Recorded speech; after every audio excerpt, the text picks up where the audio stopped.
While phones are getting bigger and bigger, we have a mini size iPad coming in at 8.3 inches. I'm holding it upside down. And the largest iPhone size is coming in at 6.7 inch. Can I make the iPad mini? 6, my iPhone. This is gonna be the largest iPhone. You guys can see it could fit in the palm of my hand, it could fit in my jeans pocket, fit on any pocket really. And you have all the bells and whistles of iPad OS, split screen multitasking, Apple Pencil 2nd generation support, and most importantly, you have landscape support on the iPad. You don't have that on the iPhones no more. You don't necessarily need the iPad mini. This will work on the iPad Pro, the standard iPad, iPad Air, but I recommend the iPad mini because it's a compact size. Second thing, you will need a cellular iPad. This is gonna be ranging between $100 more, $150 more, $125. It depends on the iPad model. Now, you can get a Wi-Fi only iPad and use hotspot, but that kind of defeats the purpose of this challenge of using the iPad mini as an iPhone. The third thing, a lot of people are not gonna think about this or realize this, there's no earpiece. So you can't do this on your iPad. It's natural, but you just can't do that because there's no earpiece. So you're forced to use the speakerphone. You're either gonna need AirPods or a Bluetooth headphones or maybe wired. Also, you're very limited on apps that you can download too as well, such as WhatsApp. I can't download the official WhatsApp on my iPad. Now there are some third-party applications to get the same effect, but then now you have ads and now you're getting a very limited experience of WhatsApp. So I actually gave this a shot. I popped in my SIM card. First things first, I realized as soon as I got in the car, no CarPlay. So I mount my iPad to the navigation system and it fits perfectly fine there, but it's not secure. So once that was out the way, I got to the gym and I just had the iPad propped up on the treadmill stand. So it was a good experience. And I can also like text via iMessage because most of my friends, they have iPhones. If you have an iPhone, you have iMessage disabled. First of all, what is wrong with you? Nah, I'm just kidding. You can iMessage your friends, but you cannot SMS. So if you're texting someone who ever have an Android, you cannot text them on the iPad without having the iPhone. And here's the thing to understand with cellular iPads, it's not registered as a phone number. It's just using the SIM card to get data. So it's only gonna get data to surf the web, play online games, so on and so forth. But it's not gonna be for phone calls or sending SMS texts.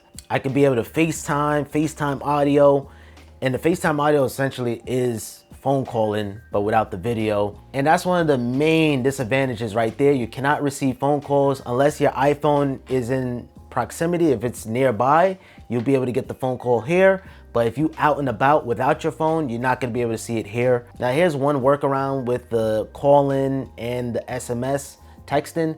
You can download Google Voice, but you will need a Gmail account. Now this app is only available in the United States, and that also goes with SMS.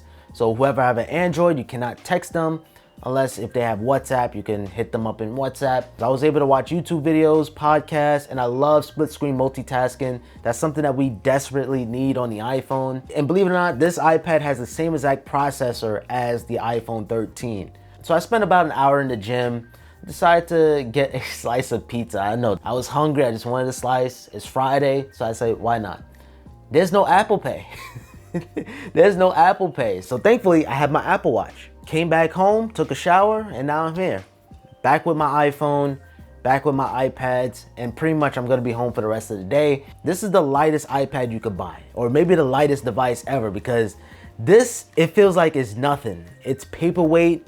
It literally weighs nothing. Nobody wanna get into a phone war with me because, oh man, you got that little phone? Until I pull this out of my pocket, yeah. I got the biggest phone now. I am still trying to get used to the volume up and down buttons on the top. Still trying to get used to that. I'm not really a big fan of that, to be honest. The cameras. The cameras are literally day and night on both these devices. The iPhone 13 Pro, you have macro photography, you have ProRes, ProRAW, all your bells and whistles, all the camera advancements here. While this, a single lens camera, digital zoom, it's not all that good. This is only for scanning documents and stuff like that, really. The pictures will come out okay, but it's just nowhere gonna be as good as the iPhone 13 or 13 Pro.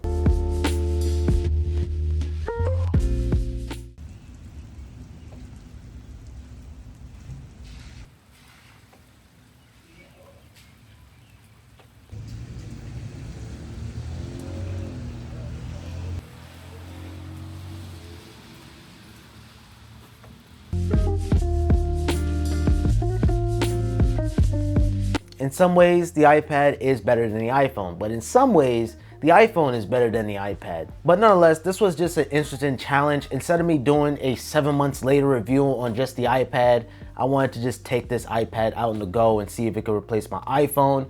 And it exceeded with some limitations. You can do it, but just be aware of those caveats. I'll throw a link in the description to the iPad Mini 6. It is currently on sale on Amazon for $100 off, so bring the price down to $399. This is a steal. You're gonna enjoy this iPad. You're gonna have so much fun with it. Hope you guys found this one interesting. If it did, I appreciate it with a thumbs up. Help me reach the 200,000 subscribers by clicking on that beautiful red subscribe button with notifications on. And follow me on Instagram and on Twitter at simplypops. Until next time, guys, have a simple day.